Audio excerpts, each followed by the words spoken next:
Welcome to the 700 Club. President Trump is denying Iran's claims that the 17 people it arrested are CIA spies. Trump also says Iran's continued provocations are making it harder to find a diplomatic solution. As Chris Mitchell reports from Jerusalem, the standoff between Iran and the West is all part of a high-stakes geopolitical confrontation in the Persian Gulf, and that could lead to armed conflict. Iran released images of what it says are CIA spies, some who face the death penalty. President Trump called it fake news. That's totally a false story. That's another lie. We are ready for the absolute worst. Iran also released footage of Britain's captured ship, the Stena Impero, and its crew. U.S. Secretary of State told veterans the U.S. will continue to enforce its maximum pressure campaign on Iran, including sanctioning a major Chinese company. We've said all along that any sanction will indeed be enforced. We can't tolerate more money going to the Ayatollah, putting American soldiers, sailors, airmen, and Marines, and putting their life at risk. It's too important. After the seizure of a British tanker and the recent downing of an American drone, President Trump says negotiations are becoming less likely. Frankly, it's getting harder for me to want to make a deal with Iran. One Iranian expert told CBN News Iran is waging a small war against the U.S. and the West. The goal is to keep the war small enough in order to outlast President Trump and the West. They also calculate that President Trump won't want a war with Iran with presidential elections next year. The danger is they could miscalculate the situation or underestimate U.S. resolve. Iran's foreign minister says the tanker threatens safety inside the Strait of Hormuz and added Iran wants normal relations with England and the world. Iran does not seek confrontation. Iran wants to have normal relations based on mutual respect. Meanwhile, inside Iran, the U.S. economic sanctions are affecting Iran's economy, a situation some call catastrophic. This year is worse than any other year as far as I can remember. The inflation and rising of prices that we've experienced over the last 7-8 months is unprecedented. It's too much to put up with. For its part, Britain says it plans to build a European coalition to safeguard shipping in the Strait of Hormuz and hopes for a diplomatic way forward. The setting for this geopolitical showdown is one of the most important in the world, the Strait of Hormuz, where 1/5 of the world's crude oil passes through each year. Chris Mitchell, CBN News, Jerusalem. Well, Iran is playing a very dangerous game of chicken with the West, and they're taking advantage of two things. One, we have a presidential election coming up, and their gamble, if you will, is that President Trump won't do any military action until after that election. The second thing they're counting on is that the EU and the United States won't be able to get together. And it's very significant that the UK is now saying they're looking just to European partners to try to contain Iran. They're leaving the United States out. That is a monumental thing in international diplomacy, that a NATO ally is saying we want to go it alone with the EU. At the same time, they're planning their exit from the EU. So that shows just how far the divide is, and can the U.S. still put together an international coalition in order to stop Iran from getting a nuclear weapon. And that's the ultimate game. If Iran becomes nuclear in the next year and a half, then all bets are off. And any kind of military action, you have the state of Israel standing hostage to any kind of theater war in the Middle East. And if they continue to develop missile technology, they will literally have the EU in their sights and can lob a nuclear weapon into the EU. This is a game changer, and it's been what everyone has been worried about for decades. When Iran gets a nuclear weapon, then the whole dynamics of the Middle East, the whole dynamics of Europe changes overnight. This is something we have to stop. That's why the sanctions are in place. That's why President Obama tried to negotiate a nuclear deal. And what are we going to do? If we blink on this one, that's catastrophic. It's catastrophic not just for the Middle East, not just for Israel, but for world peace. Well, in other news, the United Kingdom has a new prime minister, and Iran is the first challenge that he will face. John Jessup has more on that story from our CBN News Bureau in Washington. John? That's right, Gordon. And that new leader is Boris Johnson, chosen by Britain's Conservative Party to lead both their party and the country. He's an American supporter and has defended President Trump, and he's vowed to make Brexit happen in 3 months.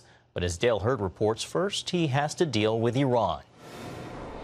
Boris Johnson arrives at number 10 Downing Street at a challenging time for any new prime minister, with fears that war could break out with Iran. Iran's Revolutionary Guard seized a British-flagged oil tanker in the Strait of Hormuz last Friday, revenge for the British seizure of an Iranian tanker off Gibraltar earlier this month.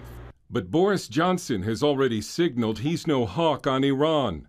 During last week's TV debates, Johnson said he would not support U.S. military action against Iran. And in 2018, then Foreign Minister Johnson traveled to Washington to try to persuade President Trump to stay in the Iran nuclear deal, and said the British government remained committed to the deal.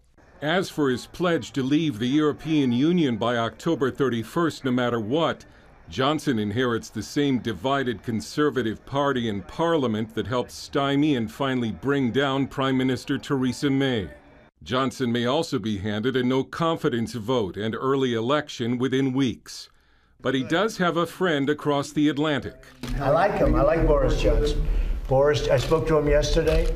I think he's going to do a great job. I think we're going to have a great relationship. And that irks a lot of people in the British establishment. A BBC interviewer tried to get Johnson to say something bad about President Trump.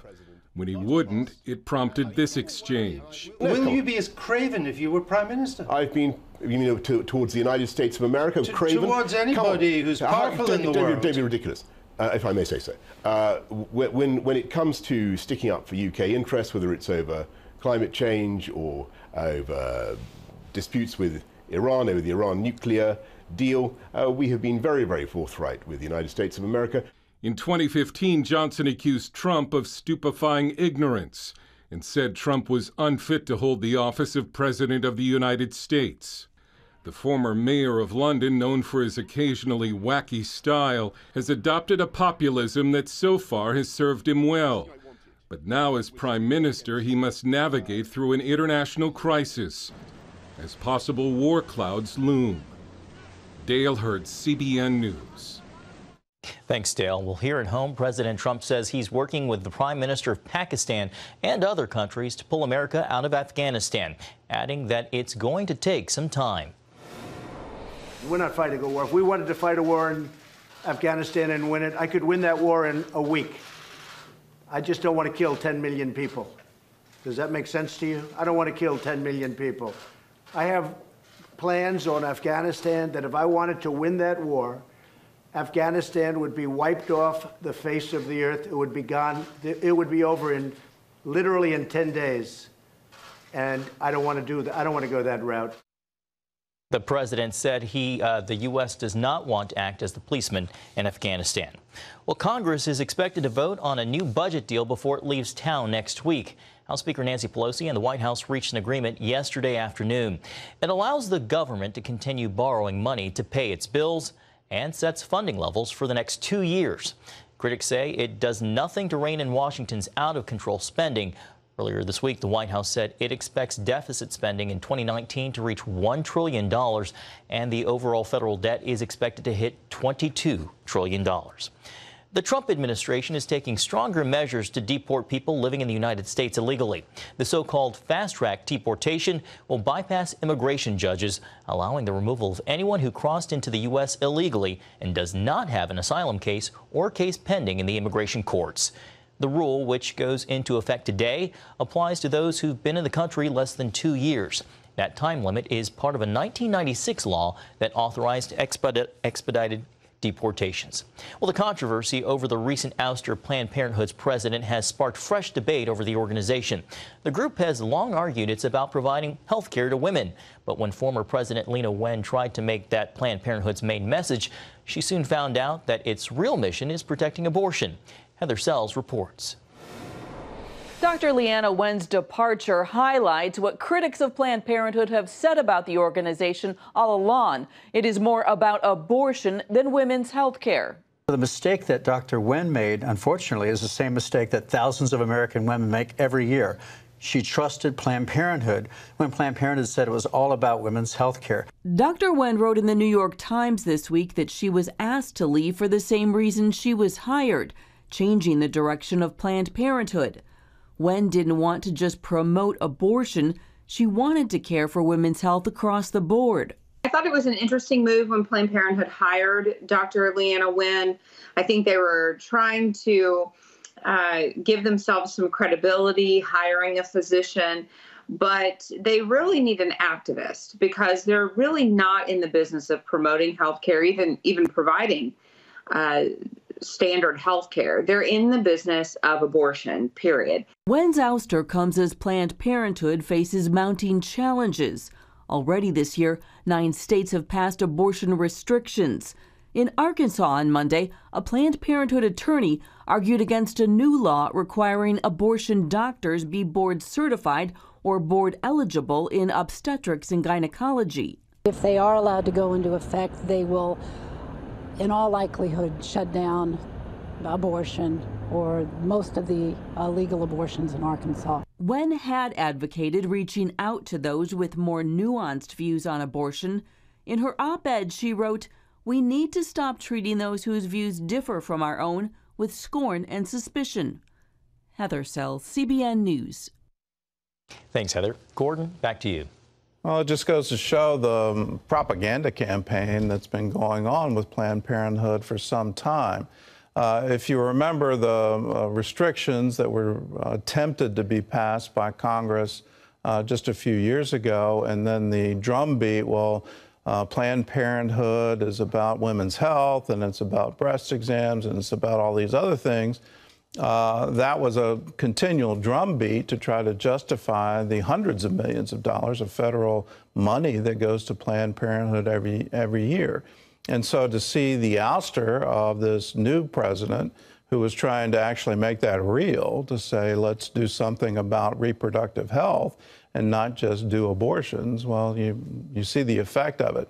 And then on top of that, to have the Arkansas Planned Parenthood argue that you shouldn't be a physician, you shouldn't have a specialty in OBGYN in order to perform abortions. Well, where's women's health in that? And if you can't have normal health regulations and normal protections for women going through these procedures, well, then what are you really about? And it's been what the pro-life movement has been saying now for decades. What they're really about is abortion. And they're really about abortion in poor areas, which goes all the way back to Margaret Sanger and eugenics and what was the founding of it. We need to curb population in low-income areas. That's what this is about. That's been the game for decades. They've been hiding it for decades. And the amazing thing to me is people haven't awakened, well, this is what they really want to do.